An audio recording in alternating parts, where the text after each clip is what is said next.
Silence reigned in Team Minato as they shuffled through the slim tunnel. Kakashi was at the lead, being both team leader and also the team's appointed short to mid-range fighter. Rin was safely nestled in the middle of her two teammates, serving as the medic, the vital beating heart of the team for whom was preciously protected. For one of her roles was to heal their wounds, and at the back of the mute procession was Team Minato's chakra tank, Obito. The Uchiha had the most chakra among the three of them, and Minato constantly had him covering Rin's back while Kakashi went ahead to active combat, until Obito was called on for support. The Uchiha's hand-to-hand wasn't as refined as Kakashi's, but he was a stubborn boy with a thick skull, a good quality for backup. It was a formula that worked for them. Presently, there was noticeable tension. Obito's unusual silence didn't help matters. Kakashi didn't mind the relative peace, focusing his eyes on the bright natural lights beaming in from the tunnel's exit, relieved that they were about to leave the very slim tunnel. He wasn't claustrophobic, but he rather preferred having a wide range of movements than being limited so much. Some meters from the exit, Rin couldn't hold her tongue anymore. You know, Kakashi, you can be a real jerk sometimes. And I should care, why? The Hitaki drawled, unmindful and unapologetic. For whatever reason his female teammate was irritated. Yes, they were dripping wet from bursting into the waterfall in order to get to the tunnel, but that was neither here nor there. That was probably why she was mad. Stay focused, Rin. The girl turned pink at the ears, steaming. Obito, sensing her rising ire, played a role he was very much not used to, the peacemaker. Rin, leave it alone. No, Obito, I won't leave it alone. I can't leave it alone. She grabbed Kakashi by his left forearm and the boy ripped it out of her hold immediately, as if her hand scalded his skin through his forearm guard, shifting on ahead and nearing the exit. Can't you stop for 5 seconds and think about anyone else than yourself? Anything other than the mission. Right now, the mission is all that matters. If we fail, then Iwa overruns our home. He then added as an afterthought. And if you're still hung up about us getting wet, you probably already know how little I care for that. Obito's eyes briefly widened, before he gnashed his teeth, forcing his mouth shut. He didn't know how Kakashi knew, but Obito was well past expecting sympathy from his male teammate. Rin didn't take Kakashi's carefully careless words as well as her friend. How heartless can you be? As heartless as I have to be for us to focus on this mission, the team leader pressed, turning his head around to Rin while still sidestepping to the exit. Because, newsflash, he's not the only one that lost his father, okay? His just collapsed and mind-killed himself. Kakashi relived that haunting memory every time he closed his eyes and relived that night every time he saw a blade, no matter the kind of blade. Envisioning his father's blood and guts spilled out on the ground, the man slumped forward with his stomach torn open and his throat sliced from corner to corner. Kakashi spat, blinking those thoughts from his head and reorienting himself. Don't come to me for sympathy, especially not on Obito's behalf. Kakashi, that's enough. Obito mumbled, hardening his tear-glazed eyes. He spoke through gritted teeth. Rin, leave it alone. His father's remembrance was today, and instead of spending it with his grandmother, his only blood-related guardian left, like every year, he was here, sacrificing his life and well-being for his village like a good shinobi. One of Obito's first memories was when he was having a bath with his father. The man harmlessly left the boy to splash around in the tub with his toy boat for another few minutes while he went to the shower to rinse off, only to suddenly grip his chest, screaming in indescribable agony. Seconds later, he wilted to the shower floor, unable to move as the showerhead poured water on his face. No one else was home to hear Obito's wailing. It was only later that afternoon that neighbors came to check in when they noticed the father and son pair hadn't left the house for work and kindergarten, respectively. The medical report stated that Obito's father had a severe heart attack, though had died of drowning. Custody of the boy was passed to his grandmother. Since that time, Obito wasn't too fond of falling water. His aversion was less like a phobia and more disdained. The boy didn't remember his father all too well. He was very young when the man died after all, but the memories he could drudge up of the late man were comparable to merry, heartwarming laughter flitting jovially over a cool breeze, being lifted so high into the air by a pair of giant hands that he felt like his pudgy baby fingers scraped the tender fabric of the clouds and tickled the endless skies. When the Uchiha thought of his father, he recalled love and care so pure, so overwhelming it made him cry. Like now. Mourning within himself, Obito steeled his expression, locking his sorrow behind fragile, paper-thin doors. Obito wasn't going to let Kakashi make him feel that losing his father was insignificant to the Hitakis, not to talk of the way it happened. At least now the Uchiha understood his teammate's position on his father drowning in the shower, similar to how the kids in the academy couldn't fathom how an Uchiha man could die outside of active warfare. When this is over, Obito began, speaking so low that Kakashi's ears twitched. When we blow up that bridge and come back home to Konoha, I don't want to ever see you again, Kakashi. HN. The masked boy sniffed, not moved by the grim certainty of his teammate's layered threat. He jeered, lowering his eyebrows. What about me being your rival?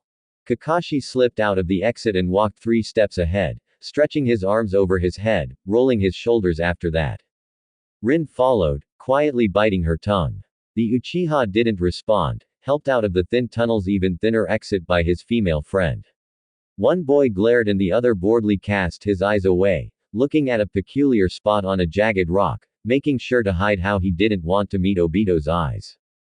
Don't be an idiot, we're on the same team, we live in the same village, we even have the same barber. I'm not going to go out of my way to avoid you. It's a waste of time and energy.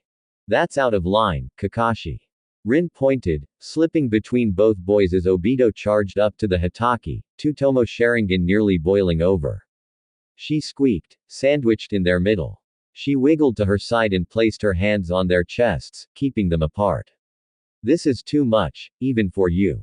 No, it's not, too much, Kakashi air quoted, brushing the girls off him. He's been moody all day and he thinks it's justified because his father drowned in the shower. You shut your mouth, Hitaki. Obito swore, mere milliseconds from completely losing it. Rin knew that, seeing the crimson twisters in his cycling eyes. Shut the hell up. Keep your voice down, idiot. This is a canyon. The masked teen drawled, crossing his arms and raising an eyebrow. Or do you have a thing with canyons too? Rin was using all the energy in her body to hold her friend from literally butting heads with the calm Hitaki. Don't call yourself a chunin if you can't get over yourself. Kakashi spat, jabbing a finger over Rin's shoulder, poking at his male teammate's reddened face. That's why you won't ever become Junin. How the council gave you the Chunin promotion is beyond me. Obito froze. Rin sagged, losing her will to withhold her Uchiha friend. Somewhere both near and far, Naruto winced, his activated Byakugan dimmed at his friend's unfiltered opinion. Oh Kakashi. The mute Yakuza boss couldn't say he was proud of the Hitaki in this moment. Turning around and proceeding with the mission, the silver-haired teen tossed an errant comment over his shoulder. You want me to stay away from you? Gladly. Do what you want. I don't care. Naruto glanced at one of his wolves, and the creature gave an odd, slanted frown, mirroring Naruto's apprehension at how the mission was going. He didn't think Kakashi would be the reason Team Minato imploded so quickly into the mission. The team dynamic that Minato had boasted so much about might as well not exist, not in this heated moment anyway. Concentrating on the task at hand, as Kakashi had been so doggedly pressing on, would become close to impossible now. This made Naruto's job just that much harder. Damn it, Kakashi. He vanished from his perch. A sandy brown beetle, tiny enough to be an ignorable speck and disguised as a loose piece of stone on the rocky canyon wall, opened its back and fluttered its transparent green wings, buzzing off in a haste to deliver an direly important message to Danzo. The trap worked. Naruto is here. Oh oh oh oh oh oh oh oh oh oh oh oh oh oh oh. Somewhere under grass country. Since the Orochimaru incident, where the Sannin supposedly attacked Minato with the intention of taking out a candidate for the Hokage title and was summarily badly beaten, to the extent the semi-immortal man needed emergency surgery and temporary prosthetic kneecaps in place of the real ones that had been stolen until his kneecaps regenerated. Danzo had a hunch Naruto was somehow involved with the incomplete execution, and was therefore in contact with Minato. Showing mercy by permanently incapacitating an enemy was textbook core. Those kneecaps Orochimaru were missing still haunted him to that day, even though he had managed to regrow them. Mercy, in this case, was a term used sparingly. Minato couldn't have come up with such a brutal punishment. No sane person with a solid claim to humanity or common compassion could conceive pulling out an enemy's kneecaps, against the more truly merciful option of simply driving a hole into the side of their head. Matter of fact, Root were taught no such merciful tactics. Minato knew Naruto, Danzo concluded. Drawing out the boy needed the Namikaze to truly be desperate for Konoha's survival, desperate enough to call on X-Core support when his pleas for the Master of Core fell on deaf ears. Fortunately, Danzo wanted the mission to fail, and if that could happen while he could also reclaim his lost disciple, then all the better. Root operative Torun Aburame, 15 years old, went down on one knee and set his left hand on his right chest, tilting his torso forward and firmly fixing his goggle-shaded eyes on the grayscale floor. Fu Yamanaka, a Root operative he was often paired with on missions, did so as well in mirror-like sync with his partner. The two shinobi placed their right hands flat on the ground. 99 has been confirmed to be in the canyon, sir. Torun swore, pressing his hand closer to his chest and speaking tightly. My beetle has been unable to pick up his chakra, but, without a shadow of doubt, he spotted 99 watching over Team Minato, as you suspected, Lord Danzo. Let us retrieve him, Lord Danzo. Fu said, ignoring the scathing side-eye from his partner for speaking out of turn. The blonde mind walker went further, reminding his master. He is weak to people from my clan. It was a Yamanaka that placed the memory binds on 99's mind, sealing his earlier memories in an unbreakable mental chest. Naruto wasn't completely Hatake. Memory binds worked exceptionally well, unlike with Kakashi or Tsukumo. Ironically, Naruto created an A-rank hidden jutsu that gave him control of the brain, spinal column and voice boxes of victims, while also inducing rapid, irreversibly fatal cellular deterioration and decay. It was the closest a non-clan member had gotten to replicating a Yamanaka technique. The only thing keeping Naruto's so far nameless jutsu from becoming S-rank was that the boy didn't permit anyone to study it, only observe its effects. With a mental fortitude as unshakable as Naruto's and physical attributes that surpassed a fair majority of his siblings, you would be surprised with how vulnerable to Yamanaka mind control he could be compared to his siblings. Danzo observed the Yamanaka boy with an empty gaze, noticing that the boy's hand curl into a fist. No. The boy's head tipped down, more so, shading his hiss. You two are staying down here till I say otherwise. The loyalty program needs fine-tuning in anticipation of 99's arrival. Yes, Lord Danzo. Fu grated, hushed. As you command. The one-eyed man saw the composed boy falter, holding his words. Not counting the hundreds of Root ninja crawling the underground base, training their skills and maintaining correspondence with their comrades out in the field, Danzo Shimura had a rotation of 20 core constantly guarding him. Core were immensely exceptional. One rogue spelled doom, both for him and for all of Root. There was no such thing as being too careful, especially because of the mysterious and unique events surrounding Naruto's birth and continued existence. Putting the boy through the loyalty program should wipe away those bothersome thoughts of dissent. Call 1-100. Tell them you've found their brother. Northern and northeastern forest regions. Waterfall grass fire country border areas. Fire country. 300 Iowa shinobi against 30 or so Konoha ninjas. Those were the odds against one single leaf platoon, a glimmering reflection of what the other 4 leaf platoons were facing. The total of which were roughly 1,000 to 1,500 rock ninjas deployed by the Tsuchikage to squash the 150 leaf ninjas that raced to reclaim ground in grass country.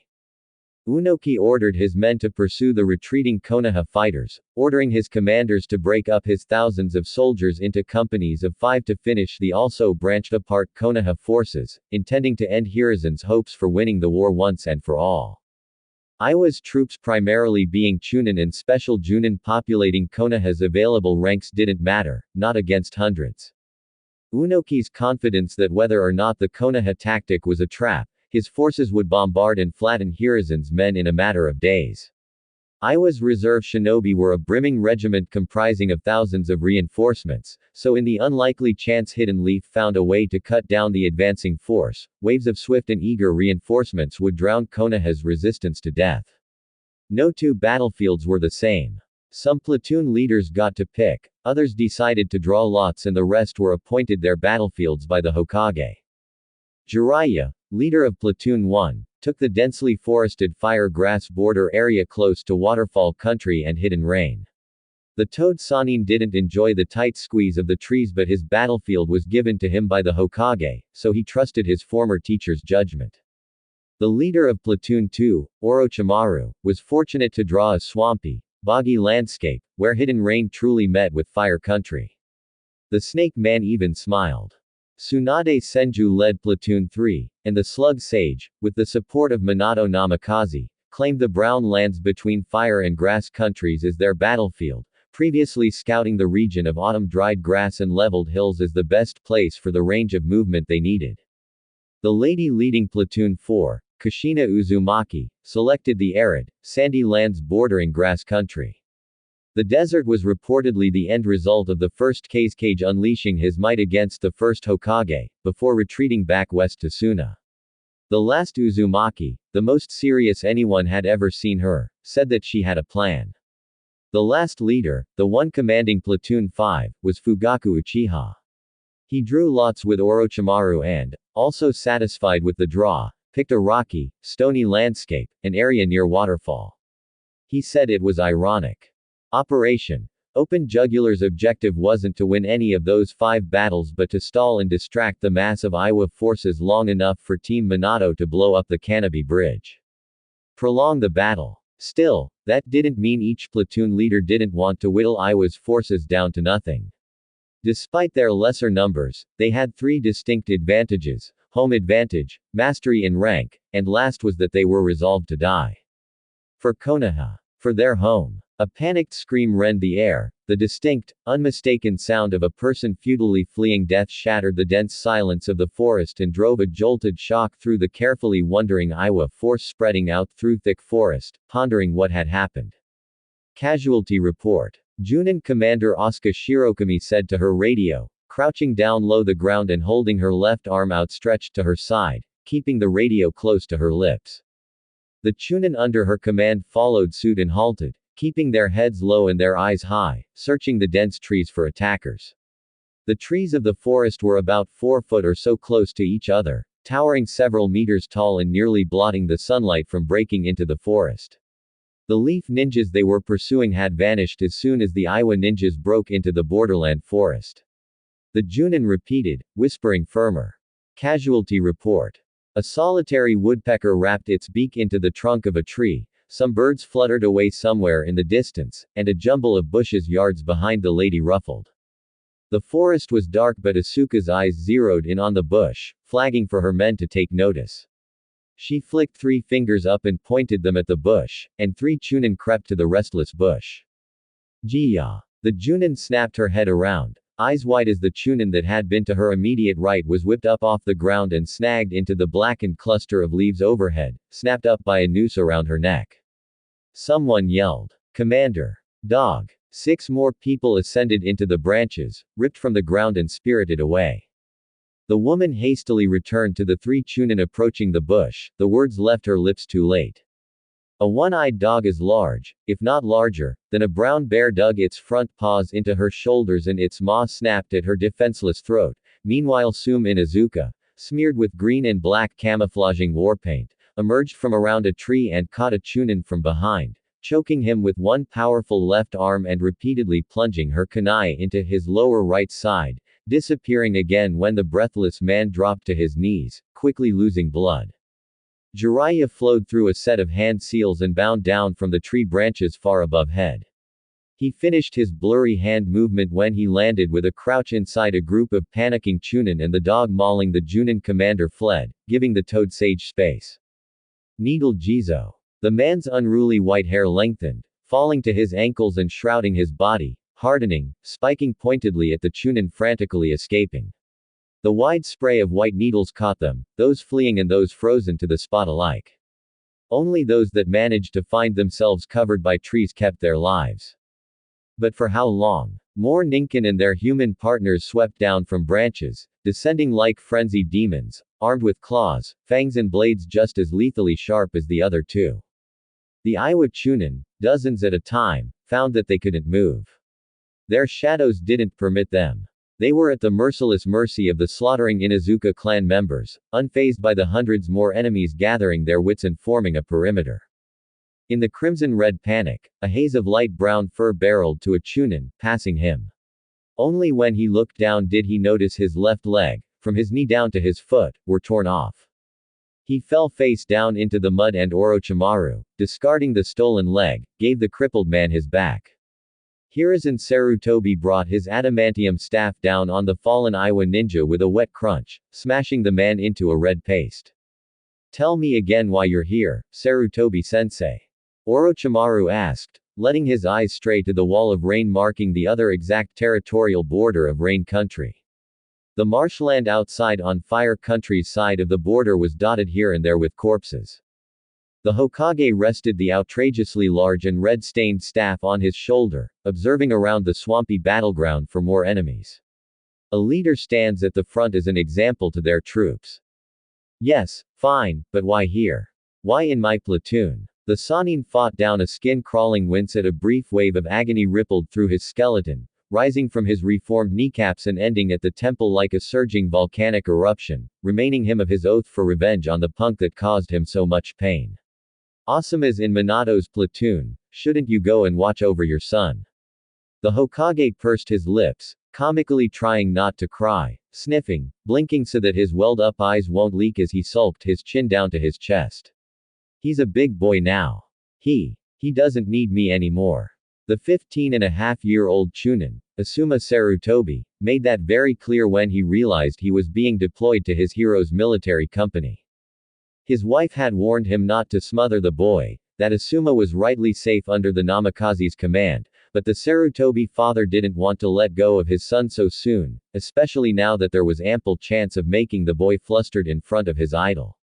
He'll have to drop by Minato's platoon when he found the time. Besides, I want to make sure you're doing fine.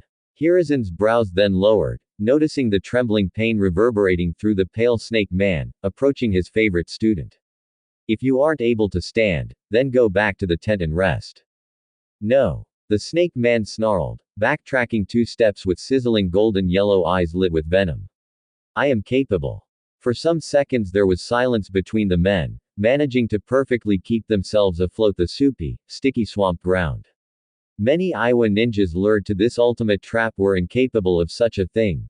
Water walking was a ninja art different, and simpler, than traversing the surface of a swamp, which was an inconsistent mix of earth and water. Arms, legs and heads stood stiff in the brown soup under their feet, frozen like ghastly plants in the swamp. Some twitched every so often, some that had sank and were half buried in the muck gasped, croaking for air. Aburame clan members lingered about the crooked battlefield, putting whoever hadn't already perished out of their misery.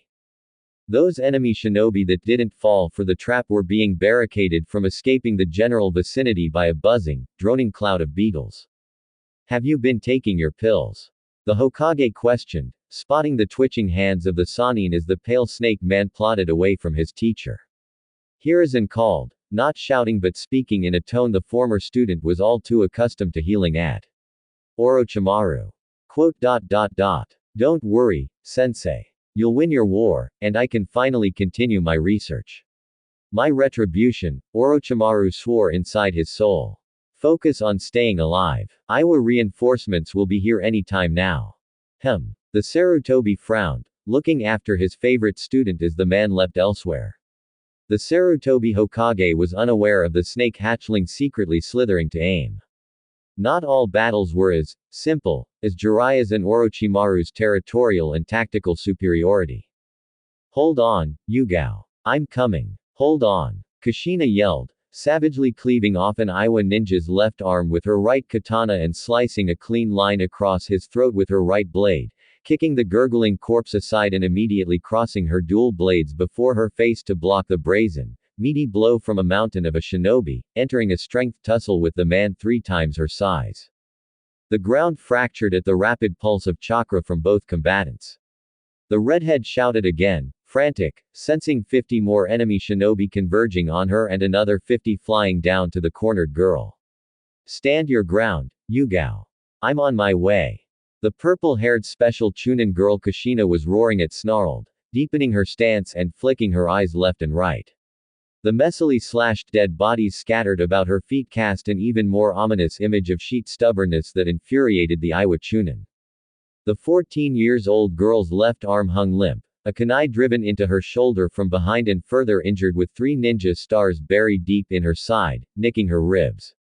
The sword prodigy gripped her katana tightly in her right hand, pointing it forward and moving around in a careful circle, warning the Iwa ninjas daring to approach what would happen if they came closer. There was also a ninjutsu, having the same designs and alterations as her signature katana, clamped down between her teeth by its handle. It was a replacement for her useless left arm that helped keep her out of enemy capture. Head to toe, Yugao was soaked in red. Her purple hair matted down to her head with sweat, dirted by the sand. Her clothes were worse for wear, and the worrying limp of her twisted right ankle didn't make Kushina feel any better. An Iwa man leapt at the girl and Yugao slid aside, snapping her head to the right and tearing a thick, bleeding line on the attacker's arm, parting his elbow from his arm and finishing off with a downward cut, a smooth decapitation. Yugao panted, ragged, tired. About 100 Iwa ninjas had perished in that scathingly hot desert land, maybe more, but at the cost of 9 capable leaf ninjas and their sacrifice in finishing Kushina's trap. Yugao parried a kunai upwards, deflected another into the path of 2 shuriken and allowed another to glance the ninjutsu clenched in her jaws, training the small blades to stab an Iwa shinobi in the chest. The girl then plunged her sword into a woman's gut, yanked it out and ran her knee up into the Iwa woman's chin, hopping around and cutting her jaw ninjutsu down a man's chest, opening it up. The girl dropped to a knee. Tired. The Uzumaki screamed a venomous curse, charging chakra harder into the muscles of her arms, lower back and calves, tearing through the fist and spiraling up the arm in a burning blaze of purplish-red chakra, slicing the massive man into ribbons. She rode the man as he toppled down, leaping off at the last second and planting her foot into a ninja's face, skipping off the staggered foothold and bounding off to someone else's shoulder, jumping to a person's head. Hold on. I'm coming. I'm coming. A fireball slammed into the woman and a right hook clipped Yugao's temple, driving her face first into the ground. Ignoring her searing skin as it mended itself and disregarding her scorched clothes, Kushina grated her teeth and huffed, breathless. She was now further away. She staggered to her feet, supporting her rise to her feet with her right katana. Just a few more seconds. Iwa ninjas split between flooding to Kushina and Yugao, collectively assuming that the other Konoha ninjas were dead. The Kyuubi bellowed to be released. The Jinchuriki closed her eyes, just for a second, shushing the great beast to give her some peace of mind to think. They already had the Iwa ninjas unknowingly corralled far inside the chakra-made desert and most of her surviving platoon were safely outside the perimeter, tending to their wounds. She needed to get Yugao out. Kushina didn't care much for her life, she wasn't going to sacrifice any more promising lives.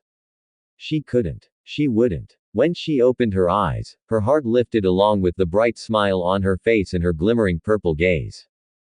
Hayate Gecko had Yugao Azuki propped up on his back, and the girl's weapons in each hand. The special Junin protecting his Kenjutsu sparring partner kept his own blade, an ornate katana nearly as spectacular as Yugao's, sheathed. 2 shadow clones tightly held wooden swords in their grips, watching their master's back. Yugao drifted in and out of consciousness, eased by the familiar air permeating Hayate. I've got you. He reassured her, heaving with a slight smile thrown over his shoulder at the rapidly fading girl. Relax, Yugao, I've got you. Yugao exhaled, the most relieved she had ever been in her entire life. Thanks, man. She saw hope in the expression he showed her. A solemn tear slipped from her eyes and her lips quivered. Thanks. It's cool. The sword user got into position, his clones as well. The clones uttered a different technique than their master. Dance of the Crescent Moon. The 2 clones dashed outwards, hoping for a diversion. Their pronounced jutsu required at least 3 Hyats to properly perform, but Gecko was in dire straits, seriously low of chakra and winded from a toxic wind jutsu used against him some time ago. 2 clones would have to do. The real Hayate Yugao's swords up and clapped his hands, calling out his unique stealth jutsu. Transparent escape technique. By the time the 2 blades returned to his hands, not longer than 4 seconds in the air, he and Yugao rippled, melding with the tones of the world around them and becoming transparent. Sensing the Kenjutsu specialized pair slipping their way to a swift escape, Kushina sheathed her dual blades, sliding them into their sheaths crossed on her back and snappily laced her fingers together, flickering past 24 more hand seals and staring down the invading Iwa ninjas stampeding over the desert floor, either battering the clones or rushing to her. Kushina sprang up high, soaring backwards and finishing her set of seals. Secret sealing art. Excavation mirage. Seal. Hundreds of meters of sand for miles around vanished from beneath their feet, and the Iwa ninjas giving chase to her as well as those that finished off Hayate's clones, fell into the pit and landed on jagged rocks, and on each other. It was a large-scale fuinjutsu that required hours of planning ahead of time, even more hours to carefully and correctly draw, and the wherewithal to make sure the enemy forces were at the right place at the right time. No actual digging needed to be done. What was required was for the seal to be stretched as far as possible. Any good sensor that saw the seal before it was activated would say that it resembled an impossibly large cube. The sand, and any other inanimate object in contact with the seal, were sealed away but only for a little while. The spikes at the bottom were just a fatal feature Kushina added when she first activated the seal. A good 200 or so of Unoki's Chunin dropped into the hellish sand pit. Any that survived, forced to use their fallen comrades as safe perches from the sharp rocks at the bottom, began gathering to scale up from the pit, struggling to secure their feet and hands with chakra against the loose, sandy wall. The surviving Konoha ninjas didn't waste this chance, not wanting the Iwa reinforcements to arrive to rescue their comrades. They ran around the top of the pit, making sure not to get too close to the edge and fall inside, crisscrossing themselves and dropping several jars inside the pit. The jars hit those Iwa men and women trying to clamber out of the pit, smashing and drenching them in toad oil. They fell off, pelted with more and more jars of flammable toad oil. Fire users. Kushina bellowed, and the trapped people in the pit realized what was going to happen. Light 'em up. Columns of fire poured down on them and a bonfire of tortured screams rose out, wailing in inconsolable torment. It took only 10 seconds of relentless flaming to smolder the enemy forces. The leader of Platoon 4 released her hold of the seal. The sand reappeared as abruptly as it had disappeared, filling the fiery pit and dampening the flames, smothering the Iwa ninjas under the desert. Patches of desert here and there cracked, glassy, and a few others crackled black, wafting remnants of smoke as if escaping from the pits of hell. Kushina released the breath she didn't know she had been holding, sitting on the sand and letting herself fall to her back. She shooed away the medic that knelt by her. I'm fine. Go help Yugao. Gecko. But, your burns. The medic worried, eyeing the raw pink redness of the woman's arms, sides and the upper right part of her face, exposed to the cruel elements. It was amazing how Kushina could suppress so much agony into a wide grin. Oh this. Don't worry about it. Kyuubi's got it covered. And with that, the natural paleness of Kushina's clear skin slowly ran down the deep burn wounds, taking its sweet time regenerating charred tissue.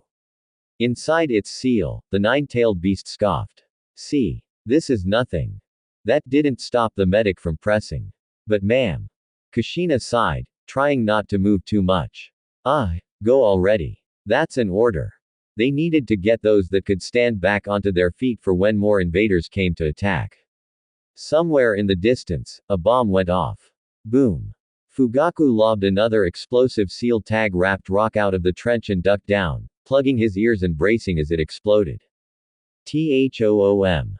The Uchiha clan head bound out of the trench, eyes burning red and turning a blistering storm. He skid on his knees under a swipe from a head cleaver, snagged a discarded kunai with his left hand while his right dug into the ground, pivoting him around the attacker and sweeping the burned man off his feet, sinking the blade into the Iwa man's eye and spearing the brain. Fugaku hefted the large man off the ground, shielding himself from a volley of kunai. Suddenly, the Uchiha man's body flickered and he was replaced by a large rock, making the kunai-riddled man to slump to the ground. Fugaku's hands dragged one of the Iwa ninjas, formerly pelting him with projectiles underground, shooting out in the middle of their formation and snapping his legs apart, blasting his right fist forward, knocking away 3 enemies at the same time. Wasting no time, Fugaku spun backwards on his right foot, planting his heel across an Iwa woman's face and, with the same leg and in that same brutal arcing strike, hooked the back of his knee around a man's neck, forcing him to the ground. A clanmate sprinted to her clan head and punted the defenseless Iwa ninja's head, violently snapping his neck. Fugaku unhooked his knee from the unmoving man's neck and gave his subordinate a curt nod, receiving the same. Their Sharingan turned in sync. The lady smirked. "What time's dinner?" Fugaku grumbled, stoic and yet still frowning. "Today's my turn, huh?" Makoto bobbed her head, whipping out a fistful of shuriken and spinning them to her right, lodging the ninja stars into calves and sides. The chaotic symphony of blasts and war cries couldn't break through the newlyweds' bubble. The man still appreciated his wife's composure though, speaking to him in the heat of the moment while also reacting accordingly to enemy ninjas. 7. He added before his wife could say anything. Yes, I'll see how I can sneak some bell peppers onto Itachi's plate." The leader of Platoon 5 pointed to his right, at a Hyuga man being overwhelmed by member of Iwa's explosion corps. "Help him." Makoto dove to support the Byakugan holder. This was probably the only time both the Uchiha and the Hyuga clans were so united. Their numbers were vastly less than the Iwa invaders, but they had managed to lure Unoki's people further away from the Kanabi Bridge, even though Fugaku's platoon hadn't been able to whittle their numbers down much. Strategic backpedaling. The best comparison was backing away 3 steps and bounding forward in 2 steps, picking off those they could with that sharp forward strike and drawing the Iwa soldiers deeper into enemy territory when they leapt to retaliate. Fugaku flagged his hands back, motioning over his shoulders, and proceeded to race away. 29 Uchiha and Hyuga ninjas trooped after him, fleeing. Wave after wave of Iwa shinobi gave chase. Minutes after Danzo located Naruto. Somewhere under grass country. Corps Operative 1 shook her dozing brother, trying to wake him up. "Sandy, get up. Master's calling us." The Uchiha rolled onto his other side, smiling wistfully at the sugary dream he was having. His brow twitched when a gooey marshmallow sandwich rippled inwards, turning into his baby sister's talking head. "Sandy, get up already." The napping child's eyes burst open and his Mangekyo Sharingan twisted hotly in their sockets. He grated, glaring a hole through his overexcited baby sister. "What? We found Big Bro. Big Bro. Which one? We've got like 50. 9. The girl squeaked, vibrating on the spot so vigorously her medicated, wire-rimmed glasses nearly left her face.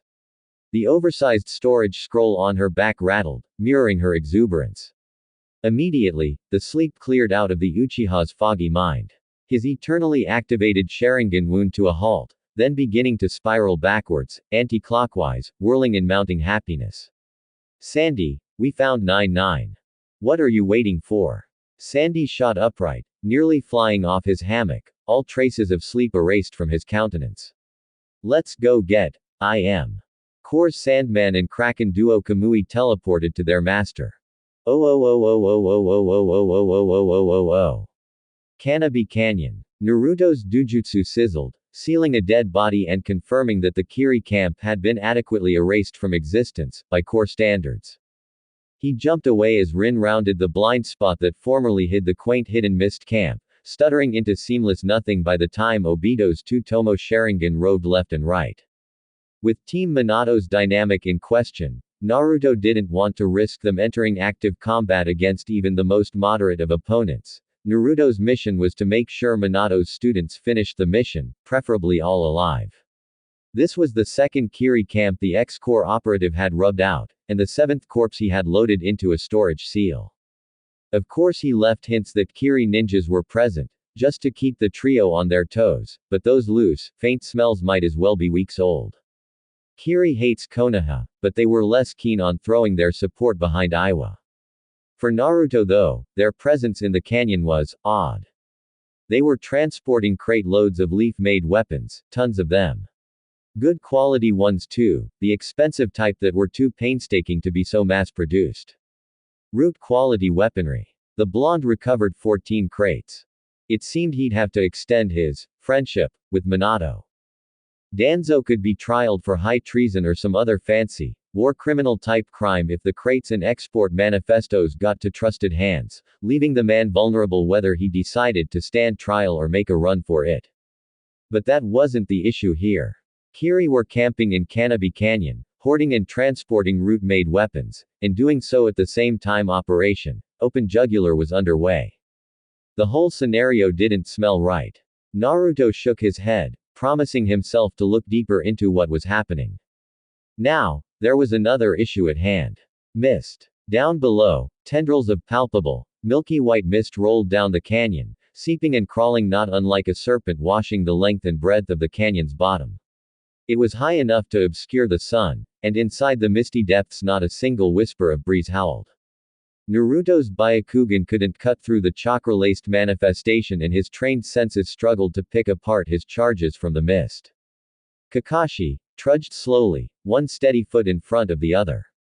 His nose wrinkled, searching for confirmation if they were still moving forward or had somehow gotten turned around in the whitened smog. Spying a look back, all he could pick out of the murky air were Obito's red eyes. Steady, the Hatake whispered, reaching his right hand back, opening and closing his hand for it to be taken but it wasn't. Rin, are you there? It was delayed, and muffled, but the team's medic whispered. Yeah. Take my hand. Obito, hold hers. He stopped, shaking his hand harder for it to be taken, sounding urgent as the mist thickened. Now. Do it now. Hurry. The pair of red eyes bobbing at his back, bodiless, became fainter and fainter, harder to discern from the world of infinite whiteness all around. Kakashi shuffled his right foot onward, waving his hand behind him, more urgent. Obito. Right then, there was a sharp crack, a silenced yelp, padded running, and a swooping, whooshing noise similar to a wind rushing through a tunnel only for the wind to halt abruptly. Obito. Kakashi hissed, making to step forward again. Obi. A hand found his waiting palm, a hand that definitely wasn't Rin's, and it tugged him still, pulling him from proceeding. Obito. Thread. The Uchiha said, whispering in the tiniest voice he could muster given the situation. Kakashi swiveled his neck around and squinted, hard, looking for the source of the voice and the owner of the hand in his own. The two Sharingan eyes surged close to his face, so much so they were nose to nose. Chakra thread all around us. Stay still. There was no lilting laughter in Obito's tone, sounding more serious than when he wanted them to never be friends again, and that set off severe alarm bells in his head. True to what Obito uttered, the slim beams of sunlight that sank down into the mist glinted off some silvery threads, crisscrossing into what resembled a spiderweb. All around them. Kakashi stood still, squeezing Obito's hand and nodding curtly, knowing well that the Uchihas likely couldn't see the motion. Obito's next words made Kakashi's heart sink. They got her. Obito choked quietly, breaking apart at the seams and hardly able to keep his tone down. They got Rin. They got Rin. The leader of the team muttered back, narrowing his eyes and creasing his brow. Who's they? I don't know, but I can find her. The stationary pair of crimson eyes blinked open and close. My eyes always know where she is. It was hard to explain. Obito and Rin had been friends for so long, and their friendship ran so deep that finding his best friend became instinctive for the Uchiha. Plain and simple. The same could be said about Rin, only she just didn't know it yet. Rin's chakra wasn't very much, with average-sized chakra coils for a chunin her age, but in this present situation Rin stood out in the vast whiteness like a single match in a misty white room. The mist thickened. We need to go back. No. What do you mean, no? Obito spat, hushed and surprised. She's our friend. She's your friend. Kakashi corrected. The mission comes first. When we finish that, we can come back for her. Are you even hearing yourself? Yes. We don't have time for this. Whoever took her could be doing Kami knows what to her. Are you really okay with that? Obito pressed. If you were the one, I'd expect you to finish the mission. She probably expects the same. There was a moment of stunned silence. Obito gawked, mouth opening and closing. His nose then grazed Kakashi's, speaking with finality. Your dad won't leave a comrade behind. He'd think you're less than trash. Obito yanked his hand free of Kakashi's grip, harshly shaking the silver-haired teen's hold off his hand. And I think so too. The Hitaki lunged. Obito, wait. The Uchiha took a step back and his eyes disappeared. Kakashi's hands found nothing, only shortly feeling the pattern of extra thin, metallic threads Obito had somehow bypassed. He opened his arms and turned around in a wide circle. Obito. He called, trying to keep his voice down. Obito. A masked face oozed out from behind, hovering over Kakashi's shoulder, tittering at the unaware boy as Kakashi panicked to find his Uchiha teammate. The masked wielder of the needle sword commented on Obito's departure. Oh, he's gonna die for sure. Kakashi whipped around, already finished blitzing through a blizzard of hand seals. He inhaled deeply and exhaled, roaring forth surging winds. Wind release. Great breakthrough. A humorless hymn echoed in the canyon. He has no idea who he's running toward. Kakashi jumped away some feet, dodging the thin sword as it impaled the ground he formerly stood on. Mist shrouded the weapon and it was gone by the time the Hitaki blew gale after gale of wind at it. Call it foreshadowing, but that boy's dying today. Wolves are no wolves. Kakashi's confusion at the last statement faltered his third wind jutsu, casting away a good amount of mist but not preventing the cloud of apprehension from drifting down on him. Obito didn't turn back, not even after hearing the hollow bellow of wind rampaging up the canyon. The red-eyed boy sped headlong to that singular candlelight wavering tiredly in the choking mist. Oh oh oh oh oh oh oh oh oh oh oh oh oh oh oh. Propped up against a cave wall, Rin's head lolled to the side, bleary-eyed and sleepy. Her hands were on the ground, palms up, and her body slumped deeper. She almost fell forward if not for a harsh push back to the cold, damp cave wall, jerking her partly away. A curtain of chakra descended over her brain and her eyes felt the tantalizing urge to shut, releasing her from the cruelty of being awake. Her limp, weepy body felt so heavy, as if a thick blanket drenched in water had been left on her. There was a brief chill shooting up her back, jolting her awake again but only for the iron curtains to be slammed shut around her senses again, lowering her eyes and her head till her chin pressed into her chest. What are you doing in the canyon? A watery voice questioned, tipping her weak head up and forcing the medic to look into the mist ninja's eyes. His face was a mishmash of gray and white colors, but Rin's unfocused eyes picked out an eye patch on one of the Kiri ninja's eyes. Which eye? She wasn't sure. He snapped his fingers, simultaneously pouring more focus into the hypnosis. What mission are you on? Rin chewed on her tongue, stifling the temptation to provide an answer. Her reply though, was teetering to her right side. Genjutsu wasn't working. Her will was too strong. She couldn't be older than 14, maybe even 15, and yet her will to withstand an adult's genjutsu was so strong. Tell us what you know. Ao's impatient teammate shouted, rattling the girl's eyes wide for no longer than half a second before Ao put her back under. Kisame gnashed his teeth, defiantly glaring at his senior. Get her talking or I'll kill you. He didn't work well with teammates anyway. Ao controlled his expression, keeping himself from frowning. Be patient, Kisame. Then hurry up. The small cavern the pair were holed up inside might have been devoid of mist but it was saturated in Kisame's agitation. I can smell ice and snow. Snow? Ao asked, setting Rin up and placing a hand over her eyes, enticing her back into half-sleep. Snow shinobi. What I'm smelling aren't human, they're animals. More than a dozen closing in. Kisame warned, peering out of the cave and searching the mist, though finding nothing amiss in the perilous whiteness. They could be Ninken. And as far as anyone knew, Hidden Leaf's Inuzuka clan had mastered the art of weaponizing animals, whether as a pack or individually. The bundle of bandages on the shark teen's back vibrated, shivering. Samahata says they're wolves. The sword trembled, communicating the exact number of snow wolves carefully creeping to the cave. A lot of wolves. Neither Ao nor Kisame held any hope of outrunning such stealthy, coordinated and group-minded creatures. Wolves were evolved to strategize and hunt. Still, Ao remained calm, turning back to the hypnotized girl. Clear some of the mist and deal with them however you want. Just don't let them in. A gnarly expression raced across Kisami's face and Bus' eyes stormed something vengeful, detecting a distinctly familiar leaf scent. You. Ao hummed, looking back only to find no one there. He shrugged and deepened the genjutsu well Rin was drowning inside.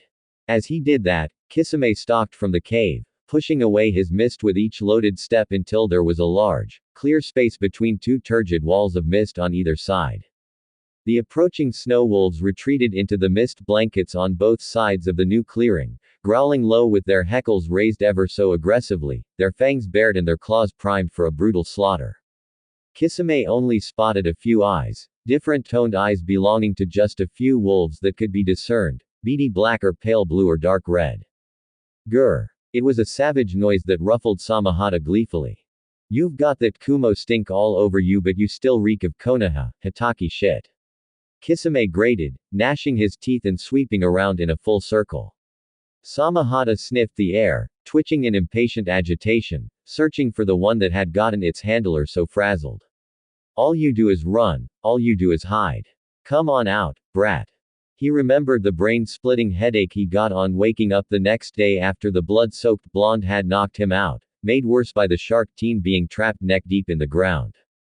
His grudge against the Tsukumo Hitaki lookalike ran deeper than the rivers of hell. The Kiri Junin snapped to his right and his jaw clenched, the knuckles of his unarmed hand popped. Two pale lavender eyes hovered on the right side of a boulder, bodiless. Vacant. Like spotlights beaming onto the shark teen's soul, those eyes blinked closed and open again, punctuating the long sigh floating to Kisami's hearing.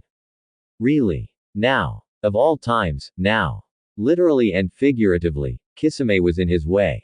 And given the altercations that had taken place and the current state of the mission, Naruto was far too annoyed to humor the shark teen with a fair execution. 2 seconds had passed in utter stillness and Kisami's last nerve snapped, bellowing. Come on. Let's end this. Here and N. 3 kunai flew from the side of the boulder, zipping in a straight line and aimed straight at Kisami's chest. The shark teen easily saw the explosive tags tied to the kunai at the end, tugging Samahata off his back and wiping the sturdy weapon across, uselessly sending away the 3 blades to explode elsewhere. As he did that though, 5 flak jacket-wearing snow wolf burst out from the mist, streaming white fog in their wake as they pelted to their target. Kisame readied, setting himself in a wide, unshakable stance and holding Samahata out with one hand. At the last moment, the wolves diverted away from the swordsman, out of reach, bounding to the other side of the misty wall, only for more wolves to race out, snapping and cracking their jaws. These ones didn't have on shinobi vests. Those ones too skirted out of Kisami's reach, running to the other side and leaping into the mist, replaced by more wolves until the expansive clearing that was devoid of mist littered with snow wolves of all kinds of fur tones racing around the blue-skinned teen, never nearing closer than 10 foot. Kisami's eyes moved about, keeping a careful stare on the feral beasts circling and running around him. His senses were too flooded to notice a rock wall rising up and enclosing the cave mouth, Ao and Rin still inside. All too suddenly, the swarming wolves dispersed back into the mist and all that was left after their departure were a handful of explosive seal tags, discarded left, right, behind and in front of the Kiri ninja. Along with barrier seals strategically set about him, that activated milliseconds before the explosives went off, locking him inside the chakra barrier and surrounded on all sides by explosive seals. They sizzled as one. They went off at the same time. Kisame saw bright lights before he was slammed with flesh-searing heat. Boom ph. If not for the nearly sonic boom of the explosions blasting in unison and the sharp burst of heat that flooded outwards, the explosion could be considered fairly controlled. The shockwave of the blast rocked the canyon, but Naruto ignored that, not worried about the chance of a landslide occurring. The sightless darkness inside the cave was broken when Ao clicked on a flashlight, sweeping it around and struggling to control his breathing. One moment he was fixing the girl with a strong hypnotic jutsu, and the next thing he heard were a pack of wolves swarming Kisame and a wall of stone shooting up to block light from coming in through the entrance. Then the explosion. The ground hadn't yet steadied. The echo of the blast rampaged the canyon. Ao jumped at the sound of a crunching footfall, swinging the light to the location and holding out his tanto in warning.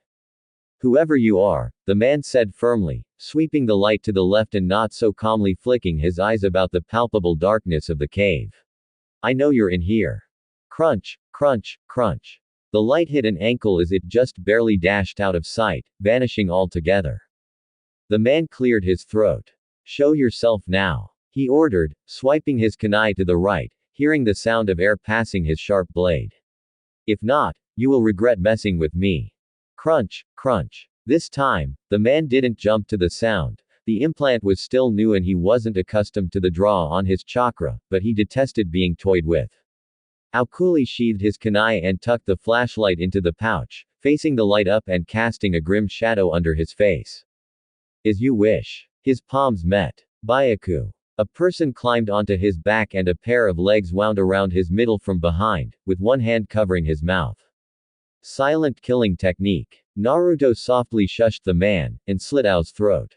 SSHHHCK. Oh. A minute later, the rock wall came down and a wolf trotted out with Rin secured to her back. The female wolf was going to direct Obito back on track to the mission using Rin as a lure. Meanwhile, the ski mask-wearing handler of the snow wolves rushed out of the cave and went to Kakashi's aid, forgetting the smoking pit of smoldering ash he had caused. Kakashi spun his ninjutsu, parrying and blocking a volley of Senbon, snapping his fingers around the handle abruptly and swinging it downwards, knocking down a sudden stab for his gut from the needle sword that had materialized from the mist, drawn back into the fog as soon as the deflection was made. Switching to a reverse grip, the Hitaki flicked up a stray Senbon and whirled beneath a kick poised for his torso, lashing out at the attacker but only meeting intangible mist. The teen grunted, not so pleased with many things at the moment. "You're good, I'll give you that," the bodiless swordsman admitted, speaking forwardly. "The old man said you won't take anything lying down, and he was right." Kakashi dashes into the fog, leaping over a ditch of upward-facing needles and driving his blade into where he was hearing the hunter ninja talking from, only for a brief spark of light to erupt as the boy's ninjutsu scratched a sturdy rock. Ha ha ha ha, so close. The hunter ninja plunged Nuibari into Kakashi's left calf, slipping away into the mist with a deranged cackle. The boy gnashed his teeth, hands shaking and eyes stuck on the long sword jammed into his leg till a good 2 feet of the lean sword protruded from the other side of the boy's calf. Gah, ah. Kakashi wrapped his right hand around the protruding weapon, only for the Kiri swordsman to yank it into the mist using the metal thread looped through the eye of the needle. Kakashi limped half a step forward, clenching his jaw to restrain his agony. He was losing blood. Too much blood. He needed to sit down. Physically keeping his wits about him and using the force of his will to keep the poison roaring through his bloodstream at bay, Kakashi panted. "Nuff, huff huff huff. Feisty." Getting a grip on his trembling limbs, or at least trying to, Kakashi whacked the side of his ninjutsu against the tip of Nuibari when it shot for his right thigh. His ninjutsu toppled from his hand, an effect of the strength of the thrown needle blade as well as the teen's shaking. The sword impaled the ground and, finished powering through countless seals, Kakashi found his hands around the thread at the end of the blade. Whoa whoa whoa. Chidori. A crackling line of electricity ran up the metal thread, meeting the source in a matter of microseconds, setting the swordsman alight in the most excruciating way possible. Kakashi's Chidori was yet still an incomplete jutsu because, at the moment, the critical lightning technique needed enhanced eyesight seeing as the backlash of using such a brutal assassination method was tunnel vision. In this fight, Kakashi managed to negate the tunnel vision by grasping a solid conductor, which just so happened to be a metallic thread.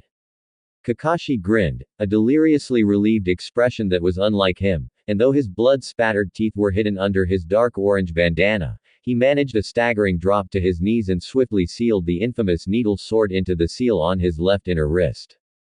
He released himself then, stiffly falling onto the hard ground, limbs tightly locked and muscles throbbing, contracting without end as a result of the mysterious poison. The mist slowly lifted, dispersing. Kakashi's head faced the right, where he last saw Kushimaru's skeleton flare up like a holiday light show, grunting with a pleased smirk at the still and smoking body lying there. Likely not dead, but the silver-haired teen didn't care. He did that. He was dying, sure, but he did that to Kushimaru Kuriarer, a rank hunter ninja of hidden mist. Would Trash be able to do that? Huh, Obito. Kakashi snickered, another thing that very much wasn't like him. Then he froze as the poison took effect of his kidneys, as if a pair of hands reached down his throat and coiled themselves around his insides, tugging up. UCK. The boy coughed, expelling blood from his mouth and nose. Guilt. The guilt hurt. It hurt. He blinked, long and slow, and his mouth slumped open when he saw someone squatted down by the unconscious Kiri swordsman, blocking Kakashi from seeing what was happening. Everything the person wore was dark, or could that be the light fading from the boy's eyes? Something the Hitaki was absolutely, positively, without a glimmer of doubt completely sure of was the ski mask on the newcomer's head, concealing their identity. Kakashi gurgled, urgently and vainly attempting to rise to his feet, praying it wasn't a Kiri comrade. The person glanced over his shoulder, then returned to searching Kushimaru. The struggling boy blinked, even longer and even slower, and grunted in shock when a pair of feet halted in his line of sight, ninja sandals and pasty pale toes. The person squatted, flipping Kakashi on his back, unzipping the boy's Junin vest all the way down and gripping a syringe in his other hand, it being filled with a dirty brown-green liquid, holding it like a knife so high in the air that the needle glinted against the rays of the sun. The Hitaki wasn't looking at that though, as menacing as the injection was. It wasn't even the person's ski mask that attracted that much attention anymore. No. Kakashi found himself in the endless fair lavender pools that were the person's pupilless eyes, reflecting the Hitaki's stunned face with its moonishly large stare. The silver-haired Junin's voice was hushed and strained, but laced with sincere relief and happiness, bringing tears to Kakashi's eyes. Naruto. The mute boy gave his friend a twinkling wink, and stabbed the Hitaki's heart with the healing injection. And Kakashi fainted. Oh. In that memory, he was 5 years old again. A boy with shaggy, silver hair and wearing an orange bandana sobbed, rubbing at his teary eyes with his knuckles. 9, I'm scared. Said core ninja, the same age as his good friend, paused what he was doing, mid-sheathing a ninjutsu into its holster slung horizontally across his lower back. After a few seconds, he did so and the sharp weapon clicked on entry. 99 giggled, wiping his brow with the back of his hand and nabbing the kneeling root boy by his collar, heaving him up to his feet. He signed reassurance to his friend. I'm here. You'll be fine. The blonde honorary Hitaki flashed a glare at Core Operative 1, telling the bespectacled part Uzumaki girl to keep her comments to herself. 99's baby sister gave her big brother a petulant huff, a pointed pout and stomped away to begin clearing away the dead bodies that had been a direct result of falling to the Byakugan boy and Uzumaki girl's blades. Too bad the corpses were demon country monks and nuns, holy people, specialized soldiers and loyal worshippers of Yami. The blonde threw a hand over Kakashi's shoulder, shaking tough comfort into his friend. He signed with one hand. See. They're all dead. Nothing's going to happen. You'll be fine.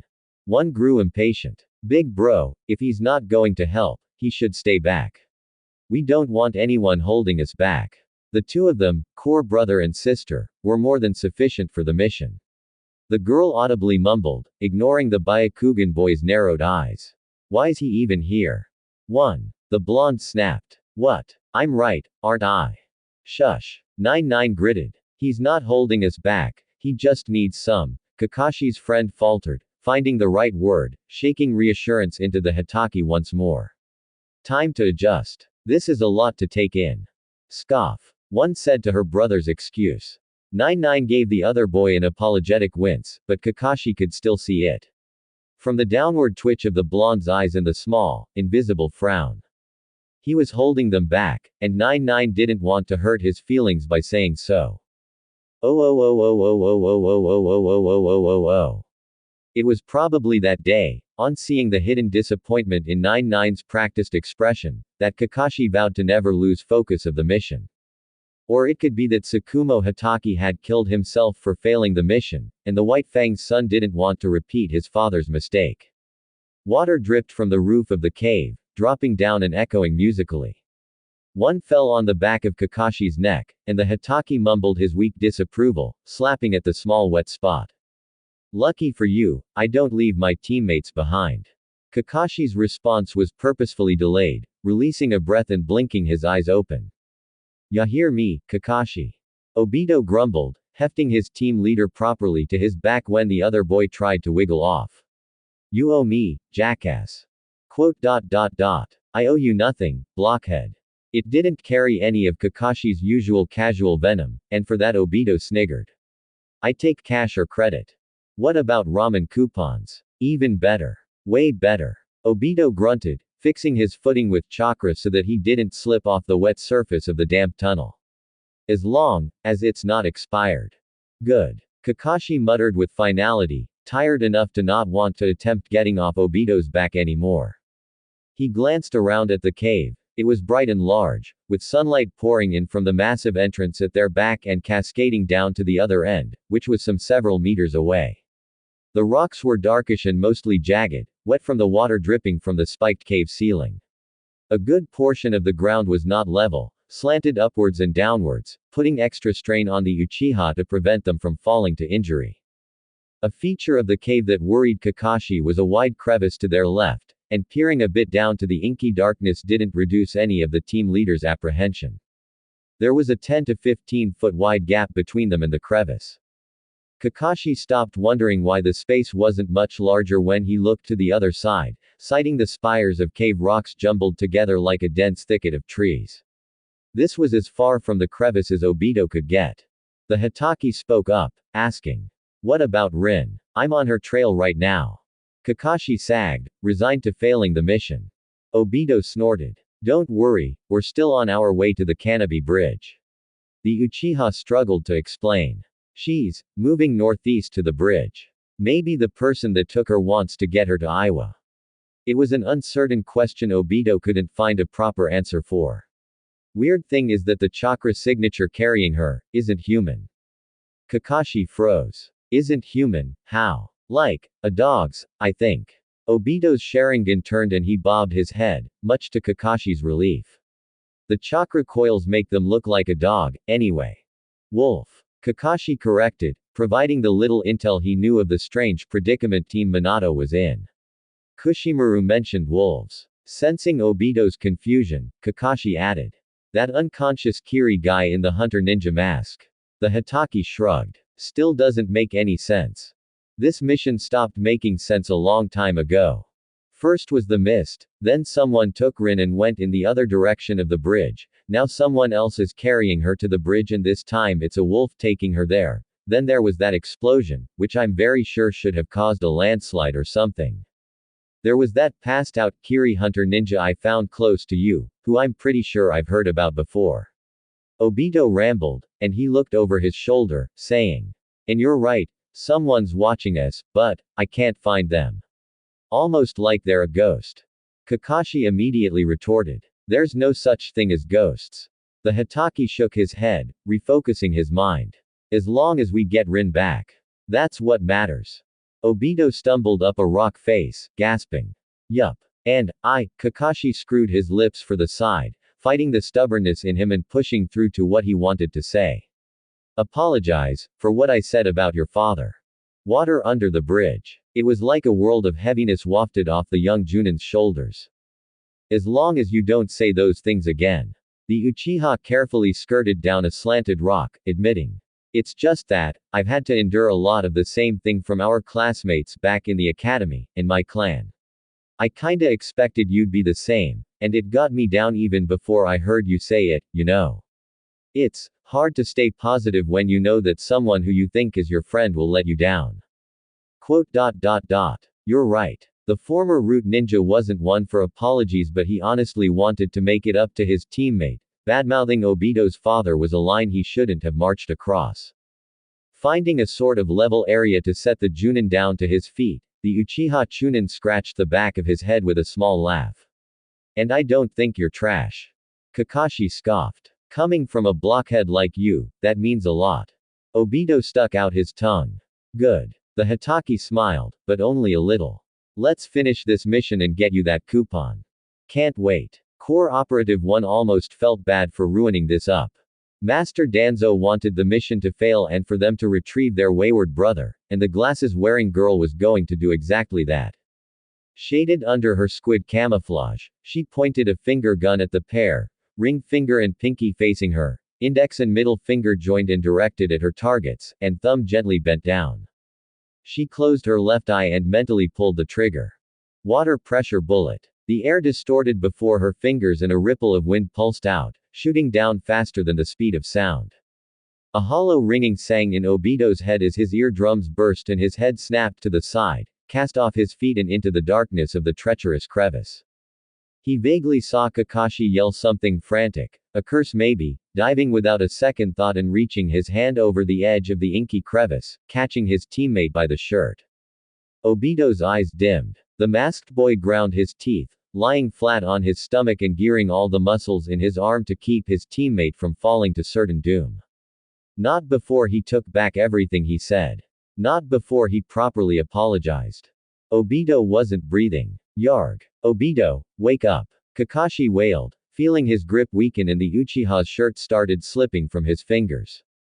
No, no, no, no, no, no. RRRRRIP. The shirt tore instead and Obito fell. No. The girl snorted and gingerly blew at her smoking fingers, observing a familiar shadow dashed headfirst into the crevice after the fallen Uchiha. Deep inside the abyssal crack in the earth, Naruto's perpetually sleepy brother laid in wait.